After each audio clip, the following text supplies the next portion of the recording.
What is up, guys? It's your boy Rick Gakis, and today we have a brand new Xur Inventory review for the weekend of August 16th to the 19th, and so let's get started. So first things first, Xur is going to be located in the same place in the tower he always is since his update within the final shape.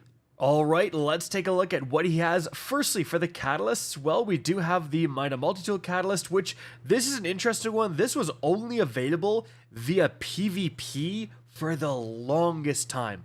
Like, the longest time. So actually, a lot of people do not have this catalyst if they're PvE mains. So that's kind of interesting. Could be your chance to pick it up.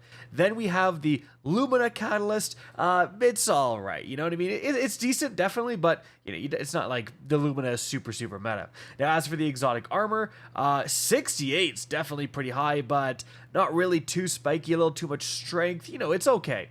Then we have another, 68 Heart of Inmost Light with way too much mobility, unfortunately for the Titan.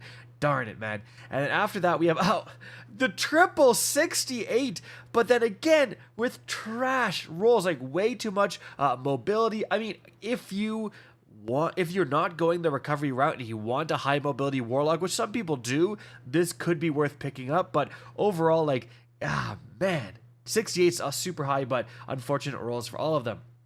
Now, then we have some upgrade modules here, and let's check out the weaponry. So, for the exotics, the Hawkmoon today, well, we have hip fire grip, so I can already tell you that's going to be ass. Yeah, no thank you. Then we have the Huckleberry. This is actually a very capable weapon. Rampage, this is kind of a tricky thing. Rampage on a lot of the exotics, including the Huckleberry, this is old Rampage. So it doesn't stack up to 30% more damage. It stacks up to like 60% more damage. So just keep that in mind. This thing absolutely shreds. So after that, the Lord of Wolves, you know, it dominated the Crucible for the longest time. Now it's just okay.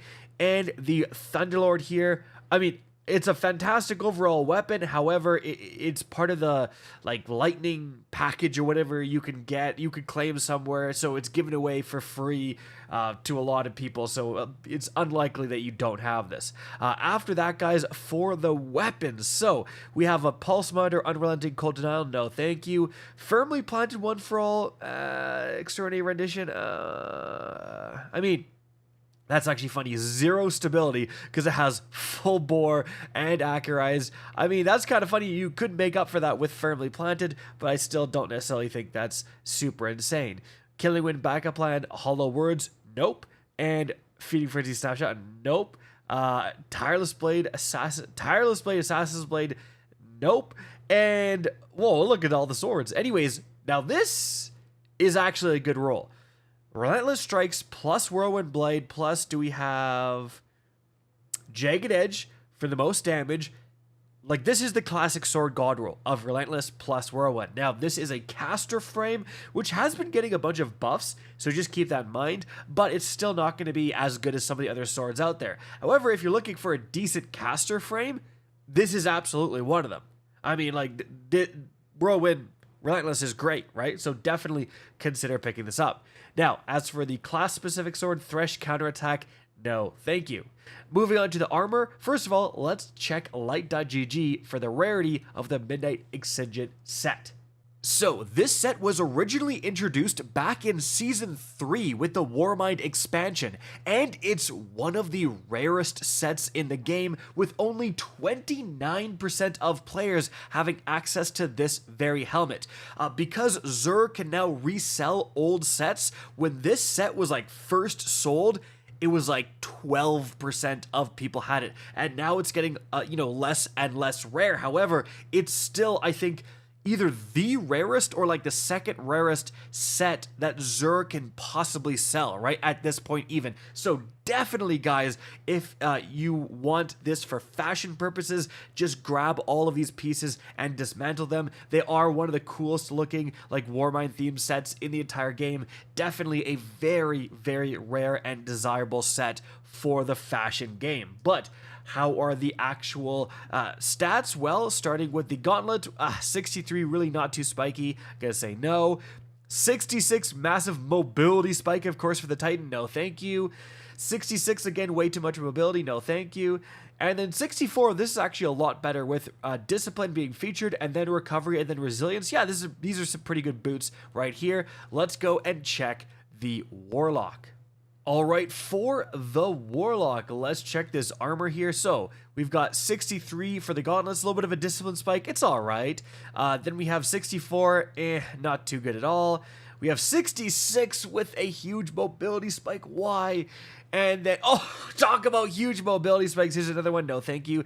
Now, after that, for the sword, Tireless Blade Surrounded Eternity's Edge. Well, actually, Surrounded is the best damage perk you can get for the Eternity's Edge. So, honestly, this is, like, really not a bad roll here. Definitely consider picking it up if you don't have a better one. I don't think it's the actual God roll. I think you can get Relentless. But, yeah. And I just want to say, I love how this armor set looks, dude. Look at that. That's so cool. All right, let's check the Hunter. All right, for the Hunter, let's check these gauntlets here. 64, a little bit of mobility, you know, it's all right. 65, no, intellect, strength, no thank you. 64, massive intellect and then mobility. Well, I mean, this would be good if you're, you know, running something like the Orpheus Rig and you do want a little bit of intellect. Other than that, not that great. And then 63, not too spiky at all. Now let's check the sword here. Energy transfer flash counter, not that great. Overall, guys, honestly, definitely the highlight is going to be this armor set. Like, anything below 30% acquisition rate that Xur sells is very, very rare. Again, I think this might be the rarest possible set that Xur sells at this point, right? Like, it's definitely a good opportunity, and this is the only place you're going to get it, is Xur. So, great opportunity for those of you guys missing this set just to be able to transmog later. Remember, you could just buy it all and then dismantle it all, and then you can unlock it for transmog down the road whenever you want. Guys, that is it for the video. Hope you enjoyed and found this informative. If you did, please remember to help me out by simply rating and especially sharing this video. If you guys want to see more Destiny 2 content similar to this, don't be afraid to slap that subscribe button. If you want to get in touch with me and keep up to date with the latest channel activity, the best way is to follow me on Twitter at RickCacus, that is linked in the description down below. Again, I hope you enjoyed the video, and as always, have a good day.